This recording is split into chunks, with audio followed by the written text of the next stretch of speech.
Have you ever wondered why science progresses quite slowly? It's simple. It's because we have a tiny thing called ethics and morality. Hello everyone, Ren here, or Alias, and today I would like to discuss what experiments I would like to run if I were to throw away the ethics and morality code that science and engineers have to take. When I was in college, I was a STEM major and I had to take a course on the ethics for scientists and engineers, so I don't go doing wacky stuff with people or wacky stuff on a project. Like, there's the Ford car that was a bad product that was rushed to the market to make profits. And there was, of course, the electric chair that Edison wanted to push. But just think about it. What if we didn't learn from our mistakes, but instead we embraced them? We said, hey, a few people might have died, but look at what we learned from it. Now we know that electricity kills people, or that designing a car with a gas tank on that location can make it explode on a collision.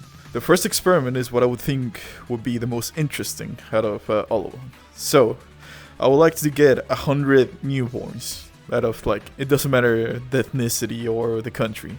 Just 100 newborns, and they don't know anything. They're put in this school-like facility. They live there, they eat there, they sleep there.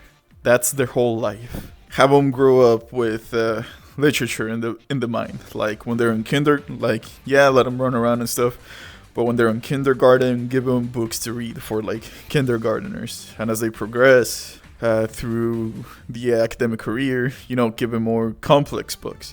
They all have to be literary and fantasy books, and they're not graded on STEM on any other thing. They're just literature experts, and we do this until they're 22.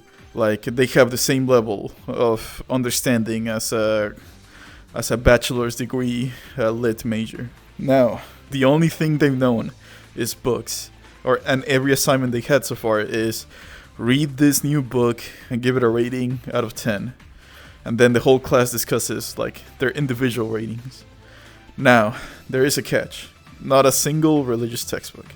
If there is religion on it, it has to be taken as fantasy. If they ask, hey, on The Great Gatsby, what does it mean that God's eyes look over time? Then you just explain them, God in this story is someone who looks over everything. It's like the narrator.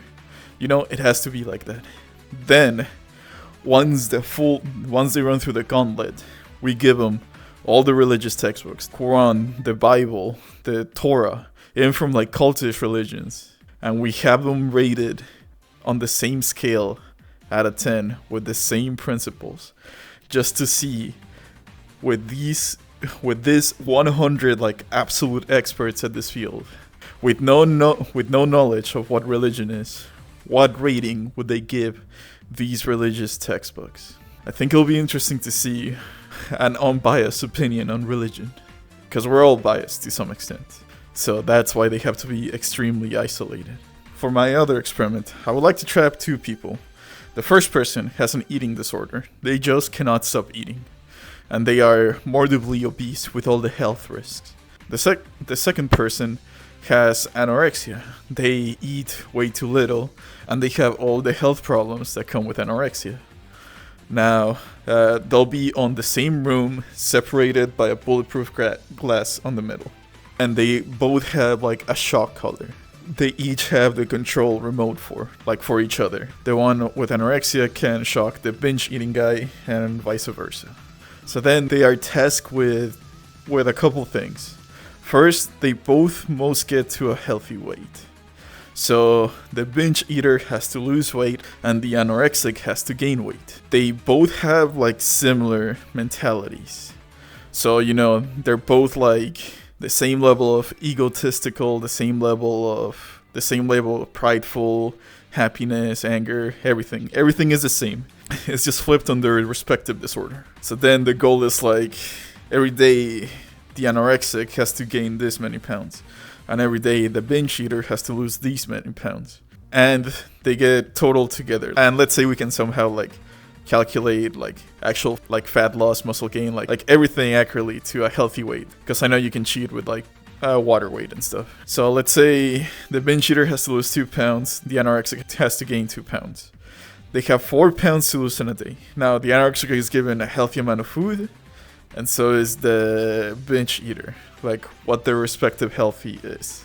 But if the binge eater like loses 4 pounds in a day, and the anorexic gains 4 pounds in a day, the other person doesn't have to do that. And if they both fail, they don't get to sleep. They just get shocked randomly throughout the night. Like as soon as they're about to sleep, they get shocked to wake them up. So there is a punishment of losing. I'm wondering, would they work together or would they turn on each other? Like, because they can both also shock each other. So will the big guy just shock the anorexic into eating, or will the anorexic just shock the big guy every time he's not like working out or everything? Let's say they have like comfortable facilities, like a gym, recreational area, a good bed, stuff like that. I'm just curious to see, will they turn against each other or will they work together? I would like to recreate the rat utopia. If you don't know what the rat utopia is, it's basically scientists put rats on a box with everything a rat could ever wish for. So they have food, they don't have to fight for food, they don't have to struggle to survive, they have space, everything. And what the rats did is they turned on each other. They kind of like went berserk on each other, started killing each other and stuff like that. They just went crazy.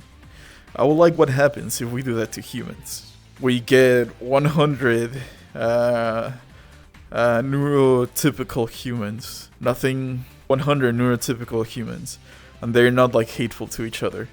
And we give them everything they could ever wish for. Nothing is missing. They have a good house, they have a good space, they have food, the food that they want, they have the facilities they want. Everything is what they need. Well, they also turn on each other because there is something with humans that happens. It happened to Notch when he sold Minecraft. If you have everything you wanted, you kind of go crazy. You kind of lose purpose. It happens to a lot of people who like become rich beyond their wildest dreams. And when they feel like, I have nothing else to do, I've completed my purpose in life.